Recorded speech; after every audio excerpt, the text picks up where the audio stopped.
Salut tout le monde, c'est Alex pour AuthorTech. Aujourd'hui, j'aimerais vous parler de l'apprentissage en réalité virtuelle et plus précisément de pourquoi ça marche si bien.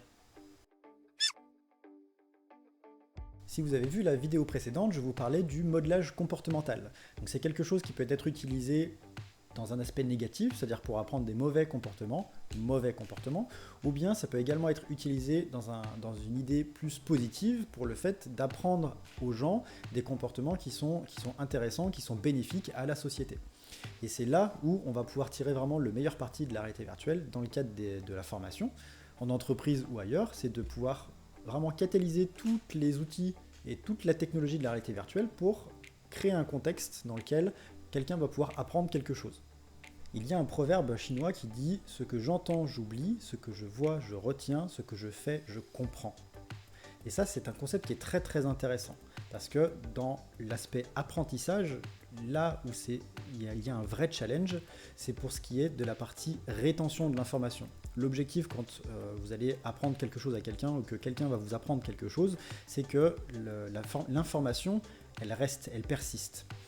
Et là où dans un enseignement plus traditionnel théorique, on va surtout transmettre les informations de manière orale et on ne va pas forcément les comprendre. On va avoir tendance à comprendre et à vraiment retenir, à intérioriser les concepts une fois qu'on va commencer à les utiliser. C'est pour ça qu'on va faire des exercices généralement. Là où la réalité virtuelle est très très puissante, c'est qu'elle va venir intervenir sur la troisième partie de cette situation. Ce que je fais, je le comprends.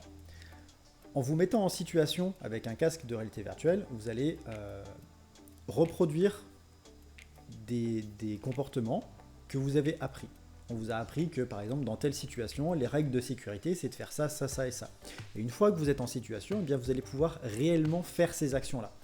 Donc vous allez pouvoir mettre en pratique et vous allez du coup beaucoup mieux comprendre ces règles-là et dans l'ordre dans lequel il faut les faire et ainsi de suite.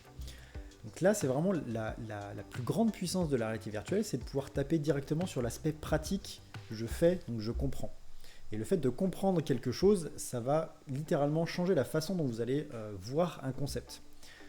On pourrait se dire que la réalité virtuelle, ça va être pratique uniquement sur la troisième partie, mais en fait, ça va pouvoir englober les deux autres qu'on a vus précédemment. Imaginez-vous une situation où vous avez un chef d'atelier qui vient de prendre un apprenti et qui passe du temps avec lui pour lui apprendre comment utiliser les différentes machines de l'atelier.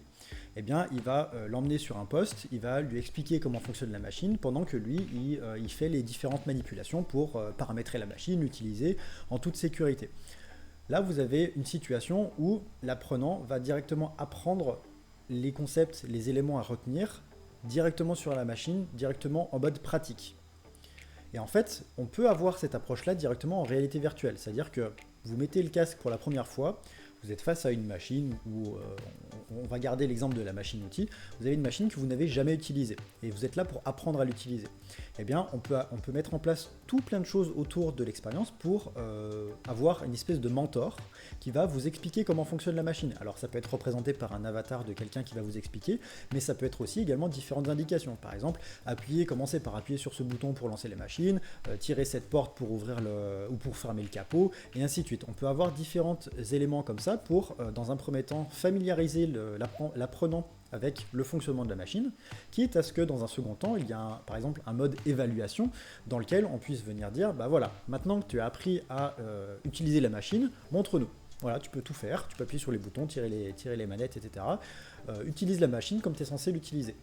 Donc on peut vraiment avoir toute la partie de la découverte des concepts à leur application en conditions réelles directement en réalité virtuelle. Et donc là où c'est très efficace, c'est qu'en fait on va pouvoir bénéficier de tous les avantages de la réalité virtuelle, c'est-à-dire la mise en situation dans un espace, dans un contexte, amener l'utilisateur à réaliser des mouvements, et on va pouvoir le guider dans cette démarche-là pour réaliser une série de mouvements ou d'actions qui représentent l'apprentissage, et de par la capacité d'immersion des casques, eh bien, on va pouvoir avoir un impact qui va être bien plus important sur la mémorisation en fait, des différents concepts et des différentes actions, des différents gestes à faire. Et c'est tout pour cette vidéo, j'espère que ça vous aura donné envie de creuser un petit peu ce sujet pour ce qui est de la formation en réalité virtuelle, parce que c'est vraiment exceptionnel, c'est incroyable, c'est juste incroyable. Donc si vous avez des idées ou des besoins par rapport à vos entreprises, n'hésitez pas à nous faire signe, on est là, on sera là pour vous accompagner. Mettez un petit pouce sur la vidéo, ça sera super cool. Si vous avez des questions, des commentaires, des remarques, comme d'habitude, mettez un petit commentaire, on vous répondra. Abonnez-vous à la chaîne, comme ça vous recevrez les prochaines vidéos. Et sur ce, je vous dis portez-vous bien et on se retrouve la semaine prochaine. À bientôt!